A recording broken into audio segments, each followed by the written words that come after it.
Most of the publicity when it comes to nutrients, much of the publicity is given to vitamins. However, what a lot of people don't realize is that vitamins work usually by being involved with enzyme systems in the body. However, it's minerals that actually activate those enzymes. So without minerals, vitamins are virtually useless. And a lot of bodybuilders don't really pay as much attention to minerals as they should. Uh, and today I'm going to talk about one particular mineral that has a special relevance for those engaged in bodybuilding or exercise. It's important for anyone, but you'll see why I think that this particular mineral can be called an anabolic mineral. I'm talking about zinc. Now, zinc is an essential mineral. It's essential in human nutrition. And what it does is it activates over 300 enzymes in the body. And it's found naturally. I mean, it's kind of difficult in a way to become completely deficient in zinc because most of the high protein foods consumed by bodybuilders, such as meats, fish, eggs, all contain pretty good amounts of zinc. One particular good source is oysters. Oysters have a reputation as being an aphrodisiac in that they supposedly stimulate sexual activity. If it could be, there's some truth to that because oysters are a superior source of zinc, and as we will see, zinc is involved in the production of hormones that would increase libido or sex drive. So there's some truth to the old tale that oysters are aphrodisiacs. Now, zinc is found in high amounts in muscle tissue, where it's involved in enzymatic activity in muscle tissue. However, it's not stored in the body. And as a result, you have to take zinc in your food or consume zinc in your food every day. Now, athletes especially have to be concerned with zinc, or bodybuilders, because you lose considerable amounts of zinc when you sweat heavily. And you'll see this can be a factor because a loss of zinc, let's say you're not getting enough zinc in your diet and you're losing whatever you do get through the sweat, this can lead to premature fatigue during your workout. You won't be able to train as hard.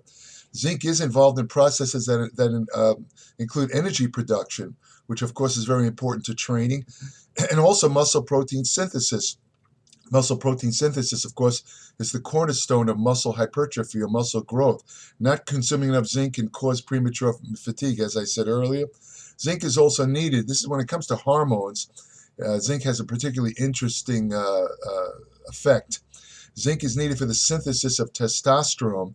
In fact, animal studies show that animals that are deficient in zinc actually show atrophy of their testes. The cells that produce testosterone actually atrophy. Of course, this is a deficiency state, and this has been shown in animals. Zinc is needed for the synthesis of testosterone, and it also plays a definite role in insulin metabolism. Of course, testosterone is a major anabolic hormone. Insulin is also considered an anabolic hormone, which is involved more in the prevention of muscle protein breakdown rather than the buildup or anabolic effect in muscle.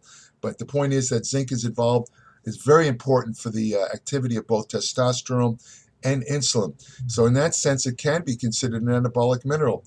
But it's an important point. You'll see zinc in a lot of these testosterone boosting supplements, or I should say supplements that are reputed to boost testosterone. Now, it's not a bad idea to put zinc in these supplements, but you have to understand, unless you're deficient, this is a key point, unless you're deficient in zinc, taking in supplemental zinc is not going to really give you a boost in testosterone. You get a boost in testosterone only if you're not consuming enough zinc. That's an important point. So don't, take a whole bunch of zinc thinking that it's going to, increase your testosterone. That would be a mistake for a number of reasons because, an excess of anything is not good, and it's also pertains to zinc as I will discuss. And now zinc also does a couple other things involved with testosterone that are kind of interesting. For example, it actually inhibits the aromatase enzyme that converts testosterone into estrogen. I will quickly add, however, I would not depend on zinc alone to prevent the conversion of testosterone into estrogen through aromatase because zinc is it's kind of a weak, let's say, modulator of aromatase, so it's not going to completely prevent that effect. So you can't count on zinc alone to lower your estrogen levels if they're elevated.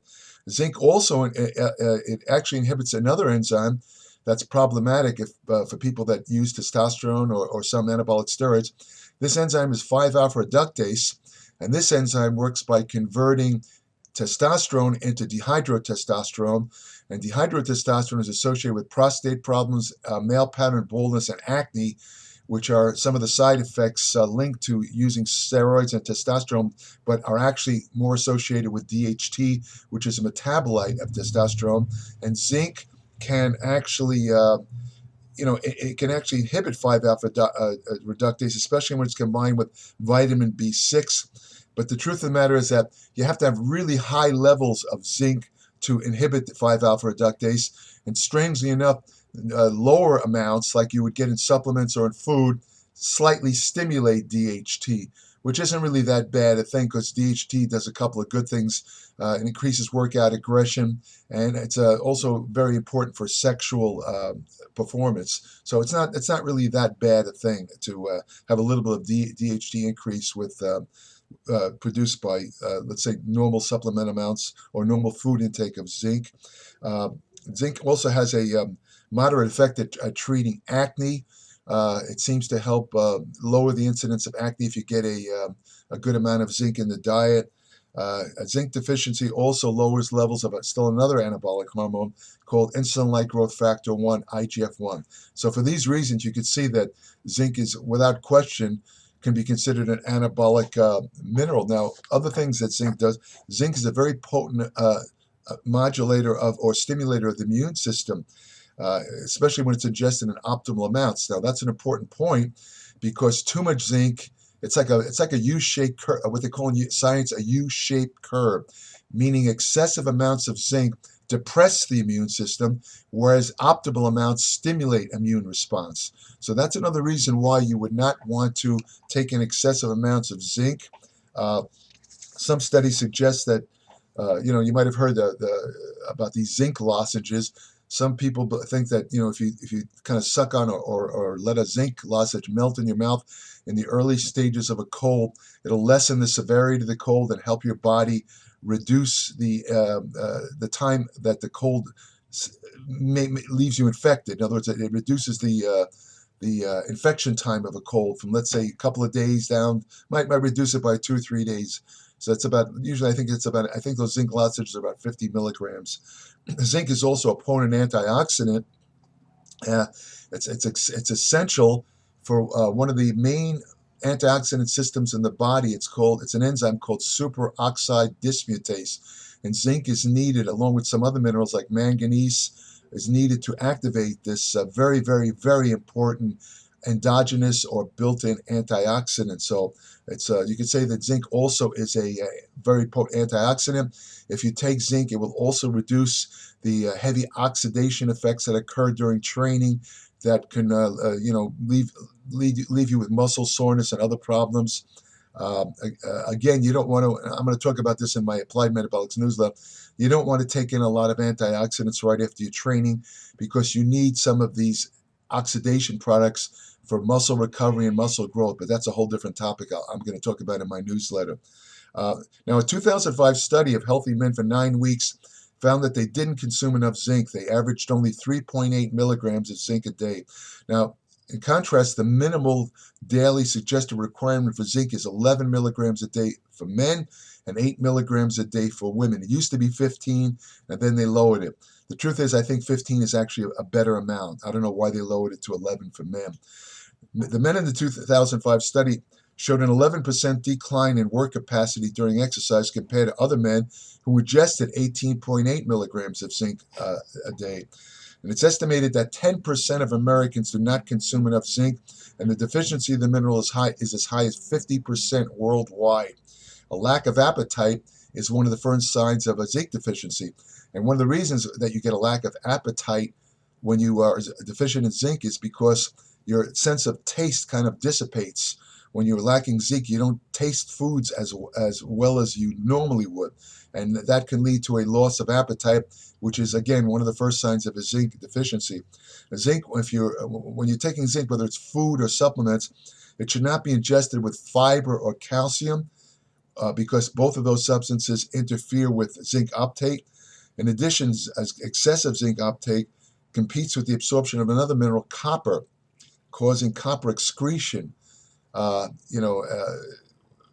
by the way, lack of copper is needed for connective tissue development, and an extended copper deficiency can actually cause the breakdown of the aorta, which is the large artery leading out of your heart.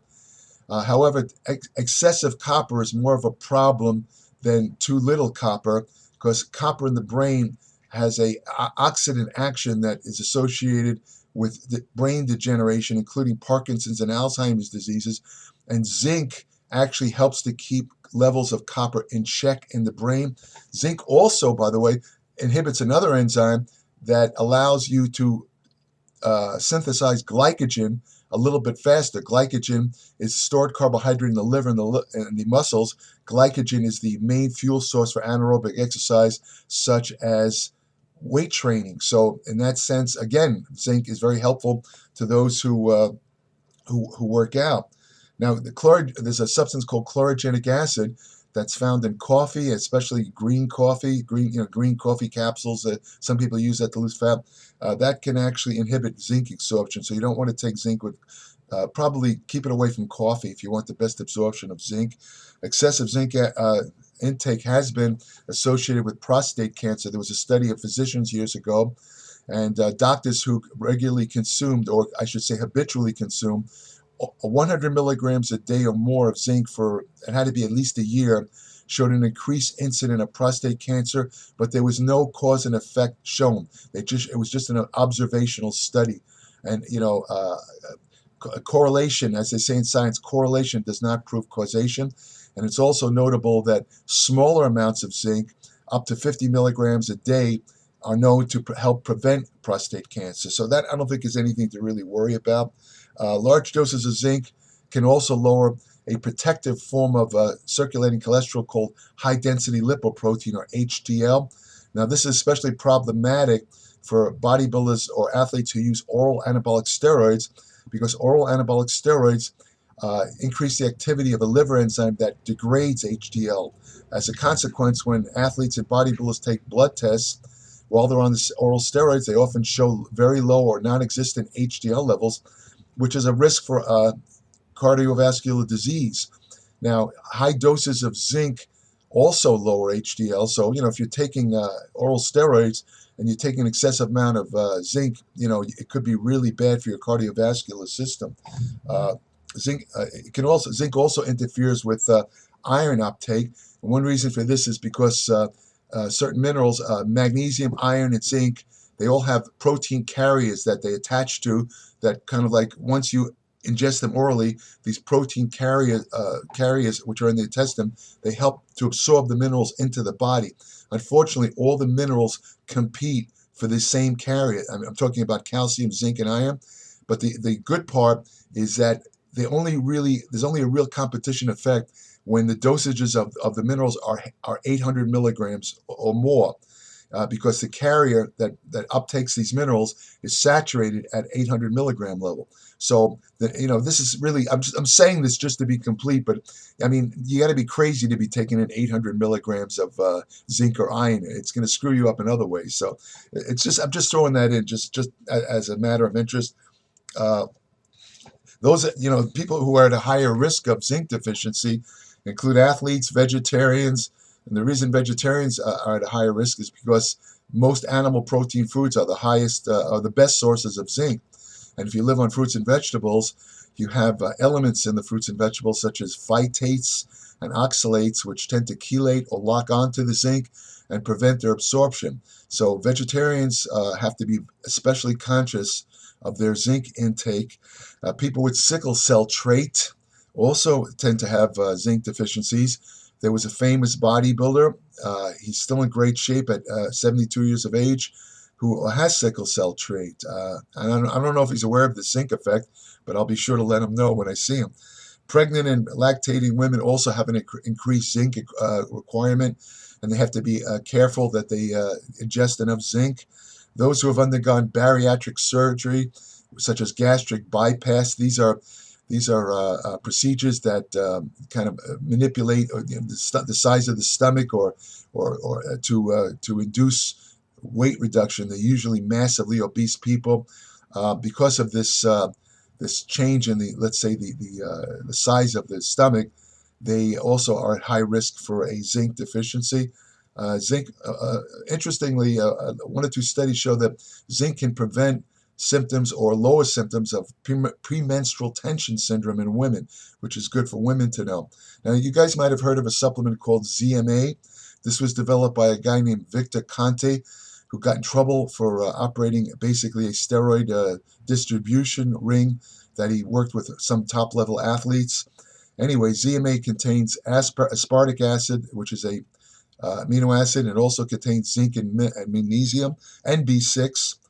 Now, zinc and magnesium do tend to be a little bit deficient in a lot of people's diets, but the point about ZMA is unless you were deficient in zinc and magnesium, ZMA would do very little for you, although magnesium has a relaxing effect, and if you took ZMA before you go to sleep, it probably would help you fall asleep a little bit faster. But as far as an anabolic effect, there was all kinds of claims that ZMA boosted testosterone and it boosted IGF-1. These things, when they were tested later, these claims were found not to hold up, and the reason they didn't work, or ZMA didn't work to boost those hormones, was because, again, you have to be deficient in those minerals, zinc and magnesium, for ZMA to have a true anabolic effect. In case the best supplemental form of zinc is probably zinc combined with the amino acid methionine. It's called zinc monomethionine, and it contains 21% zinc by weight. And that's something that I would tell you is that when you look at a zinc product, look at the elemental. That's the amount of zinc you're actually getting, as opposed to whatever else is in the supplement. You want to make sure if it says 50 milligrams, that you're getting 50 milligrams of zinc. And by the way, 50 milligrams is about the safest. That's a safe maximal daily intake of zinc, I would suggest. And keep in mind, you don't absorb 100% of any mineral. Minerals are very difficult to absorb. I'm not sure of how much zinc you absorb. I think it's somewhere between 10 and 20%. So, if you're taking in 50 milligrams of zinc, you're not really absorbing 50 milligrams of zinc. And that's something to take into account. That's about it. I should also say that zinc is found in a lot of different supplements. It's found in vitamins and minerals. It's found in, let's say, meal replacements. I remember figuring out my zinc intake a couple of years ago. I was taking a vitamin mineral, I was taking a multi-mineral, I was taking a meal replacement, and when I added up all the zinc I was taking in, it came out to 100 milligrams a day. And this is right after that study had just come out showing that among physicians who habitually consume 100 milligrams of zinc, they had higher rates of prostate cancer. So this kind of concerned me. Luckily, nothing ever happened. Probably because, again, for the reasons being that if you're ingesting 100 milligrams of zinc, you're not getting 100 milligrams of zinc, because only about maybe 25 of those milligrams will be actually absorbed, and it's well below the toxicity point of zinc. So that's it for zinc. For those who want more information on nutrition, exercise science, fat loss techniques that work, anti-aging research, hormonal techniques, whatever, anything to do with exercise and fitness, health, general disease prevention. Subscribe today to my Applied Metabolics newsletter, www.appliedmetabolics.com. There's no better source of information anywhere. I'm including all the latest research in this publication, and I'm also adding something that can't be duplicated by anyone else. My 55 years of study and experience in nutrition and exercise are all incorporated into Applied Metabolics. 40 to 50 pages every month. It's more like a monthly ebook than a newsletter. I guarantee no matter what your level of experience or education, you will definitely learn something every single month in my Applied Metabolics newsletter. More importantly, it's practical. It's useful. It's useful information that you can apply in your daily life now. I'm not going to just talk about subjects that that interest me that might really have no real use for anybody else. I write for readers. I don't write for myself, and it's all written in simple English. I have over 40 years of experience as a professional writer. I know how to write, and it's understandable by anyone who's completed the 6th grade. Unfortunately, some of the viewers of this video, known as trolls, probably never got that far, so they probably be best not to subscribe because they're illiterate and don't read English or can't read English. But anyway, for all others, I strongly suggest that you subscribe. Again, www.appliedmetabolics.com. If you want to have the best friend you'll ever have, go to your local shelter, adopt a dog. They're loving, they're loyal, they are the best. I couldn't imagine not having a dog. I've had dogs now for about 17 years, and I love them. I love every breed of dog. They're all great. Take care. I hope you got some benefit from this video.